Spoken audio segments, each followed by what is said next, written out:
साई राम ओम गुरु। अध्याय 15। केदारनाथ के अद्भुत महात्मा कमली बाबा और उनके चमत्कार। अगली सुबह ओम गुरु दो अलग अलग अघोरी बाबाओं से मिले।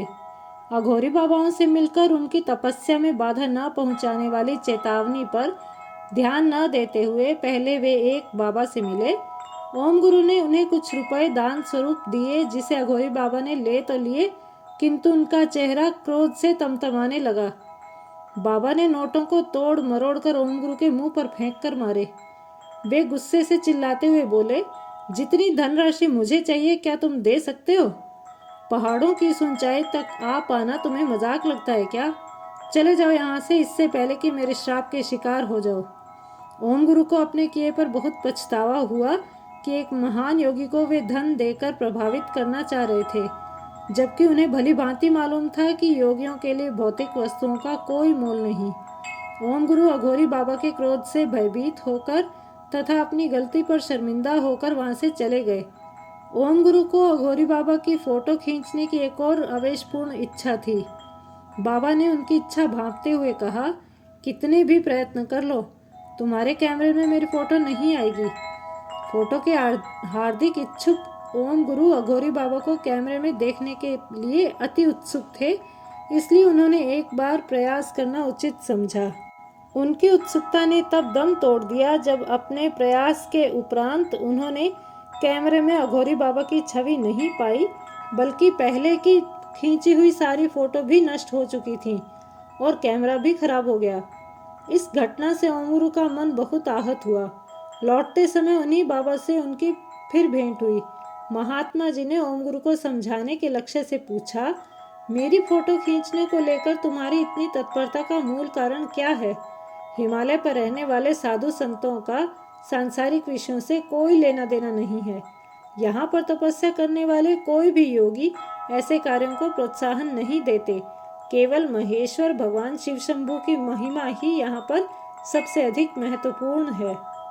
फिर महात्मा जी ने बड़े विनम्र भाव से ओम गुरु के साथ 1 घंटे तक वार्तालाप किया।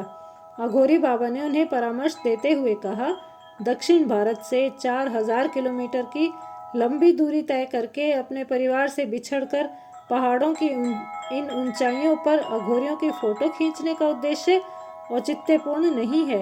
यदि ईश्वरत्व चाहते हो तो तुम्हें तुरंत ऐसे कार्यों पर रोक लगानी होगी। ओम गुरु को उनकी सीख शीघ्र ही समझ आ गई। उन्होंने बड़ी विनम्रता से अपनी गलती स्वीकार करते हुए भविष्य में उसे न दोहराने का वचन दिया। ओम गुरु की श्रद्धा भक्ति को परखने के लिए गुरु दक्षिणा के रूप में अघोरी बाबा ने उनसे कंबल लाकर देने के लिए कहा। वे बोले, जाओ मेरे लिए एक कंबल लेकर आओ। ये अघोरी बाबा हिमालय के प्रसिद्ध महात्मा कमली बाबा थे। दक्षिणा के रूप में केवल कंबल की मांग सुनते ही ओम गुरु को लगा कि यह तो उनके बाएं हाथ का काम है। वे तुरंत कंबल खरीदने के लिए दौड़ पड़े, किंतु आशा के विपरीत हुआ। किसी भी दुकान में उन्हें कंबल उपलब्ध नहीं हुआ। वे चिंता में पड़ गए। उन्होंने भगवान बाबा से प्रार्थना करते हुए कहा, हे स्वामी, यह कैसी विडंबना है, एक साधारण सी वस्तु प्राप्त करने में इतनी असमर्थता। दया करो स्वामी, मेरी सहायता करो। तभी घोर आश्चर्य हुआ। एक दुकानदार ने पास आकर पूछा, मेरे पास 5 कंबल हैं, क्या आपको चाहिए? खुशी से उछलकर ओम गुरु ने पहले भगवान बाबा को धन्यवाद दिया और फिर उससे एक कंबल खरीद लिया, जिसे उन्होंने ले जाकर कमली बाबा को दे दिया। कमली बाबा ओम गुरु की निष्ठा से बहुत प्रभावित हुए। उन्होंने ओम गुरु को बताया कि उन्हें कंबल की आवश्यकता नहीं थी, उनके पास तो पहले से ही 10 कंबल थे। वे तो केवल ओम गुरु की श्रद्धा की परीक्षा ले रहे थे। बाबा जी ने अपनी हथेली में चित्रपट के पर्दे की तरह ओम गुरु द्वारा भाग दौड़कर कंबल की खोज करने से लेकर खरीदने तक का सारा दृश्य एक नाटक के रूप में दिखा दिया। प्रसन्न होकर कमली बाबा ने ओम गुरु को सदा खुश रहने का आशीर्वाद दिया तथा समझाया कि फोटो खींचने का प्रयोजन सही नहीं है। ओम गुरु का कमली बाबा की फोटो खींचने का प्रयास भले ही अपूर्ण रहा, परंतु अपने अंदर आए सकारात्मक नव परिवर्तन से उनका हृदय गदगद हो रहा था। एक घटना का वृतांत। कमली बाबा के साथ हुए अनुभव को ओम गुरु आंखें मूंद कर सुना रहे थे कि तभी उन्हें एक अन्य मिलती जुलती घटना का स्मरण हो आया।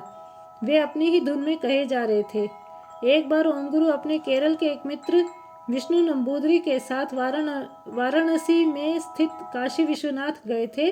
भगवान के दर्शन के पश्चात ओम गुरु अपने उक्त मित्र के साथ चाय की दुकान पर चाय पीने बैठ गए।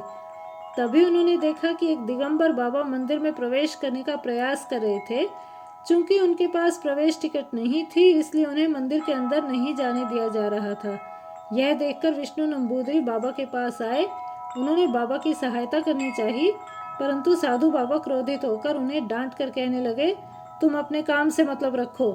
विष्णु नंबूदरी ने बाबा की डांट पर ध्यान न देते हुए एक टिकट खरीदकर द्वारपाल को दे दी। दिगंबर बाबा मंदिर में चले गए। मंदिर में अभिषेक, आराधना आदि समाप्त होने पर जब बाबा बाहर आए तो विष्णु नंबूदरी ने उनसे भोजन के लिए निवेदन किया। इस पर बाबा ने 2 केले मंगवाए। ओम गुरु और नंबूदरी ने तुरंत एक दुकान से 5 केले लाकर साधु बाबा की ओर बढ़ा दिए। केले देखते ही नागा साधु का चेहरा क्रोध से लाल हो गया। वे चिल्लाकर बोले, जब 2 ही मंगवाए थे तो 5 किस लिए लाए? उन्होंने 2 केले लिए। थोड़ी देर में उनका गुस्सा शांत हो गया। उन्होंने नंबूदरी से कहा, तुम मेरी फोटो खींचो। जब तुम इसे बेचोगे तो तुम्हें कम से कम 10,000 रुपये की कमाई होगी। नंबूदरी मन ही मन मुस्कुराकर सोचने लगे, बाबा जी के पास टिकट शुल्क के 5 रुपये भी नहीं थे और अपनी फोटो द्वारा मुझसे 10,000 की कमाई की बात कर रहे हैं। यदि उनमें इतनी शक्ति है तो अपने टिकट के लिए 5 रुपये प्रकट क्यों नहीं किए? पर चलो, फोटो खींचने में मेरा क्या जाता है। केरल लौटकर विष्णु नंबूदरी ने फोटो बनाने के लिए स्टूडियो में दे दी। एक दिन एक अज्ञात व्यक्ति ने स्टूडियो में वह फोटो देखी। उसने वैसी ही 10 फोटो 25,000 रुपये में खरीद ली।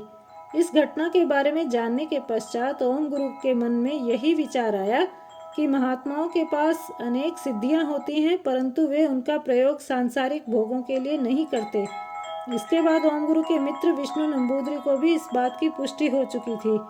उन महात्मा जी ने ओम गुरु को वचन दिया था, जब भी किसी भी परिस्थिति में तुम्हें सहायता की आवश्यकता पड़े तो अपने हृदय की गहराइयों से मुझे स्मरण करना। मैं स्वयं आकर तुम्हारी सहायतार्थ खड़ा हो जाऊंगा। महात्मा जी का यह दृढ़ संकल्प आज भी ओम गुरु के जीवन में सत्य स्वरूप है। उन महात्मा जी ने ओम गुरु को एक सिद्धि प्रदान की। ओम गुरु के अनुसार बाबा जी के पथ प्रदर्शन से आज भी मैं उन सब लोगों का मार्गदर्शन करने में सक्षम हुआ हूँ जो अपने जीवन के दुखों, समस्याओं तथा चिंताओं के साथ आते हैं।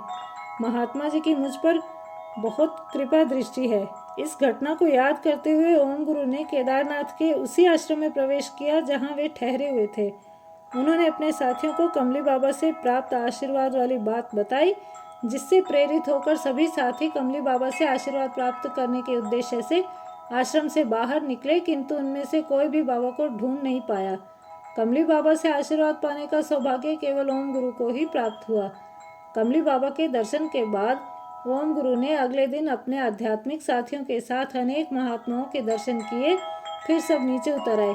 नीचे उतरकर उन सब ने 10 दिनों तक एक आश्रम में रहकर आध्यात्मिक साधना की। उसी समय में उनके साथ और 7 नए साधक जुड़ गए, जिससे उनका 12 साधकों का समूह बन गया। वहाँ के एक स्वामी जी ने बताया कि नए साधकों का इस प्रकार समूह में जुड़ जाने के पीछे एक विशेष कारण है। स्वामी जी ने सबको प्रतिवर्ष केदारनाथ आकर साधना करने की सलाह दी। आज भी इन स्वामी जी की ध्वनि ओम गुरु के कानों में गुंजायमान है। जहाँ भी तुम यात्रा करोगे, मेरे श्रद्धालु तुम्हारी व्यवस्था कर देंगे। ओम गुरु को ऐसी महान आत्मा के अतिथि बनने से परम सौभाग्य की अनुभूति हुई। ध्यान समूह के 12 साधकों में एक अमेरिकी महिला थी, जबकि एक सज्जन जमैका से थे। अमेरिकी महिला साधना का असाधारण अभ्यास कर शीघ्र ही साधना की उच्च स्थिति तक पहुंच गई। उच्च स्तर पाने के कारण उन्हें अदृश्य हो सकने की महासिद्धि प्राप्त हुई। वे कुर्सी पर बैठकर बात करते करते अकस्मात अंतर्ध्यान हो जाती। हाथ फेरकर देखने पर कुर्सी खाली पाई जाती। लगभग 1 घंटे के उपरांत वे पुनः प्रकट हो जाती। यह एक अविस्मरणीय घटना थी जिसने ओम गुरु को उच्च स्तर की साधना करने के लिए संकल्प लेने को प्रेरित किया। जय साई राम, जय ओम गुरु।